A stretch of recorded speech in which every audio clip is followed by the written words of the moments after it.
Rossi Dere, anime romance tentang cewek Rusia tsundere yang populer banget di musim ini. Kalian mau tahu ini anime populer karena apa? Karena Yuki. Sumpah cok, adanya si MC, Masachika, lebih menarik ketimbang heroinnya anjir. Nih cewek cuma menarik pas nunjukin kakinya doang. Siapa juga yang punya fetis kaki? Siapa? Hayo. Ya gua lah.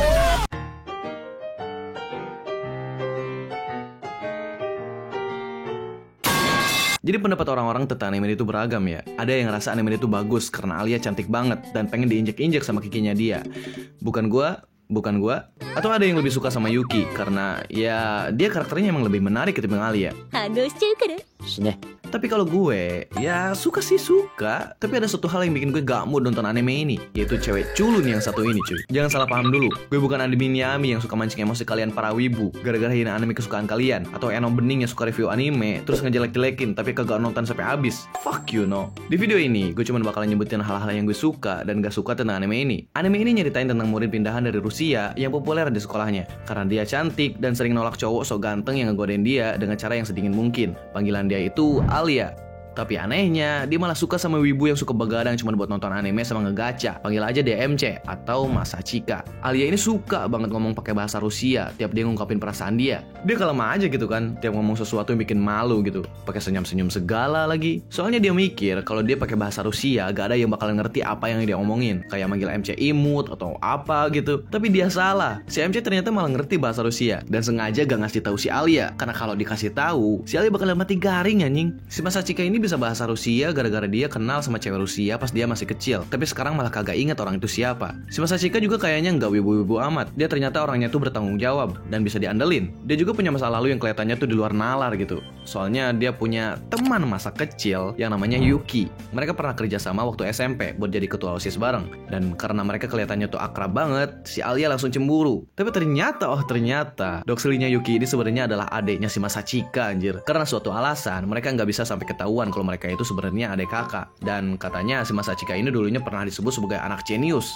Dari sini udah mulai kelihatan lah polanya bakalan kayak gimana. Orang yang kelihatannya tuh kayak pecundang ternyata cuma pura-pura doang gara-gara masa lalu yang pengen ditinggalkan. Dan Alia bisa suka sama dia itu gara-gara Masachika nunjukin bagian diri dia yang bisa diandelin. Karena Alia selama ini gak bisa nemu orang yang bisa diandelin. Dia benci sama orang yang suka leha-leha, nggak serius, tiap ada tugas di depan mereka. Dan Masachika juga kayak gitu. Tapi di belakang layar, dia ngelakuin sesuatu yang harus dia lakuin dengan cara yang efisien. Premis awalnya ini sering banget dipakai sama banyak anime genre romance. Cerita tentang cewek populer yang suka sama cowok pecundang. Tapi ceritanya disetir ke arah yang lain setelah itu. Dan ke arah yang cukup menarik juga. Animasinya ini cukup bagus. Apalagi scene pas kejar-kejaran itu. Animasinya stand out banget pas di sana. Sama animasi kakinya Alia. Ada dua hal yang gue suka tentang anime ini, yaitu Yuki sama kakinya Alia. Jujur aja, semua karakter yang ada di anime ini malah ketutup sama nih cewek. Yuki ini karakternya menarik banget cuy. Gara-gara keadaan keluarga dia sama Masachika harus lepas hubungan dan pura-pura gak kenal satu sama lain. Dan itu bikin dia punya kepribadian ganda. Yang satu itu murid teladan di sekolah, dan yang satunya lagi bocah wibu yang suka gangguin abangnya sambil bikin Alia cemburu. Gue suka banget sama gimana cara mereka ngasih tahu kalau Yuki ini sebenarnya adiknya Masachika. Dia nggak tiba-tiba ngomong,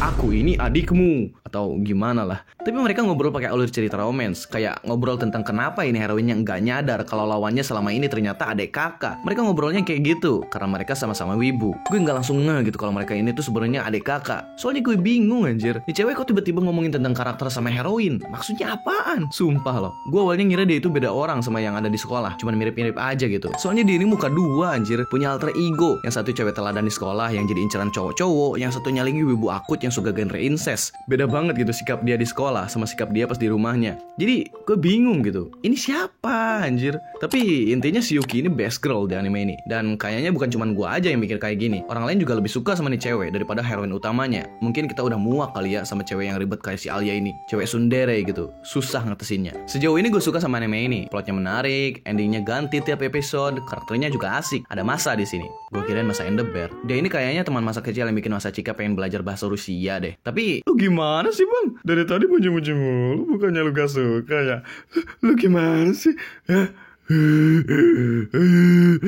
Kalem, ini juga kan mau gue jelasin. Kalian pernah nonton anime yang mirip-mirip sama Oregairu gak sih? Anime psikologikal yang bikin masalah mental sepele jadi dramatis, kayak masalah-masalah hubungan manusia yang ditunjukin lewat prosisan gitu. Anime ini gak jauh beda kayak gitu. Bedanya, Oregairu itu pengeksekusiannya bagus, yang ini kagak. Yang ada dramanya ini malah bikin gue mati garing gitu. Jadi sejauh yang gue tahu, pusat konfliknya itu tentang rival cintanya Alia, masa lalunya Masachika, sama drama OSIS. Jadi Alia ini gak jago sosialisasi. Dia emang jago secara akademik, keterampilan, sama atletik. Tapi kalau berhubungan sama masalah musyawarah atau jadi penengah di suatu konflik, dia gak becus cuy. Contohnya kayak pas dia disuruh jadi penengah masalah klub ekskul yang pengen bagi lapangan. Karena si Alia itu anggota OSIS, dan kerjanya OSIS ya mecahin masalah yang kayak gini di sekolah mereka. Tapi si Alia cuma bisa AE doang tuh. Sampai Masachika datang. Problem solving skillnya Masachika ditunjukin di sini. Dia ngatasin masalah yang Alia nggak bisa atasi dengan mulus. Dan Alia pun mikir kalau dia harusnya join OSIS. Tapi karena dia pernah bikin cewek nangis gara-gara dia jadi ketua OSIS pas SMP bareng adeknya, dia nggak mau ngelakuin itu lagi. Dan orang ini muncul lagi di episode 8. Jadi singkat cerita, si Masachika ujung-ujungnya join OSIS buat ngebantuin si Alia jadi ketua OSIS. Tapi lawannya itu adanya dia, si Yuki sama cewek ini. Gue gak ingat namanya siapa. Si Alia sama Masachika lagi sibuk nyari cara buat ngalahin adenya pas seleksi nanti.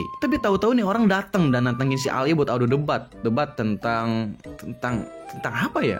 Lupa gue. Pokoknya tentang pemilihan ketua OSIS lah. Gue gak peduli. Debat kayak gini kagak penting buat gue. Karena gue pengen nonton anime romance, bukan anime debat. Dan debatnya juga bukan mereka doang anjir. Mereka harus ngundang seluruh murid di sekolah buat nonton debat kepenting mereka. Bayangin, lo jadi murid di sekolah ini, lagi asik-asik belajar, ngobrol sama temen, caper sama gebetan kalian. Terus tiba-tiba lihat murid lain pada ngumpul di aula sekolah. Ada acara apa nih kira-kira? Ternyata mereka pada kesini cuma buat lihat cewek culun ngebacot tentang sesuatu yang gak lu peduliin.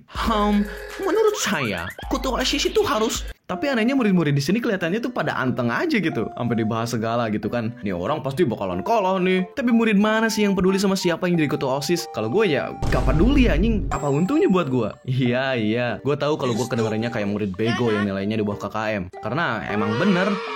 Tapi jujur aja nih, lu peduli kagak? Hah? Jangan so alim lu anjing. Ya intinya mereka cekcok lah, debat terus gitu kan. Nah ujung-ujungnya si Alia malah gagu lagi, AE gitu kan. Tapi untungnya dibantuin sama si Masachika. Dan abis itu udah kelihatan lah siapa yang bakalan jadi pemenangnya, berkat si Masachika. Tapi si culun ini, debatnya aja belum selesai, dia malah lari anjing, pakai nangis segala lagi. Bayangin lu jadi murid yang nonton perdebatan gak jelas ini. Udah capek-capek kesini, tapi yang debat malah kabur. Si Alia kejar tuh si culun. Nah pas udah kena cegat, si culun langsung ngejelasin alasan kenapa dia tiba-tiba so asik nantangin gitu. Lu mau tahu gak alasan kenapa si culun ini jadi haternya Alia? Karena menurut dia, si Alia itu ngerusak hubungan Yuki sama Masachika. Kata dia, mereka itu udah jadi pasangan serasi yang dia jodohin parah gitu. Dia jelas-jelas gak tahu kalau mereka itu ada kakak. Dan pas si Alia datang ke sekolah ini, terus tiba-tiba sok deket sama Masachika, dia gak suka sama dia dan langsung ngajak debat.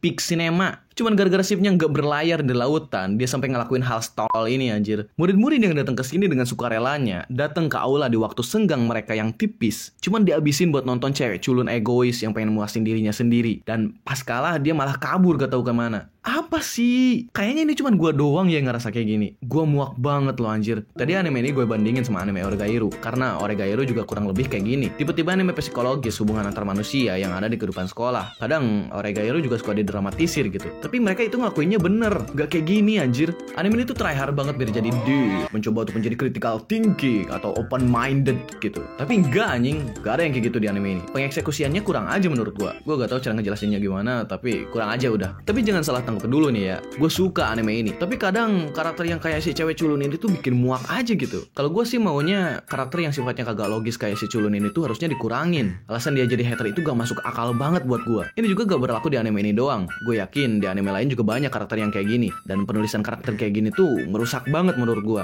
Gak tahu tuh kalau menurut lu gimana. Terus ada satu hal lagi yang pengen gue omongin. Kenapa OSIS di anime itu OP banget anjir? Guru itu udah gak ada gunanya di sekolah yang eksis di universe anime. Segala sesuatu pasti OSIS yang ngurusin. Gurunya ngapain? Apakah molor atau main Candy Crush? Gue gak tahu apakah ini tuh sebenarnya emang sesuatu yang dari Jepangnya udah kayak gitu, atau ini tuh cuma di anime doang gitu, biar kehidupan sekolah mereka itu gak boring-boring amat. Tapi se-OP apa sih OSIS sampai bisa ngumpulin murid-murid ke aula cuma buat nonton cewek culun debat? Hal yang kayak gini tuh sering banget bikin baju gue gatel anjir. Ya mungkin udahlah segitu aja dulu. Thank you udah nonton.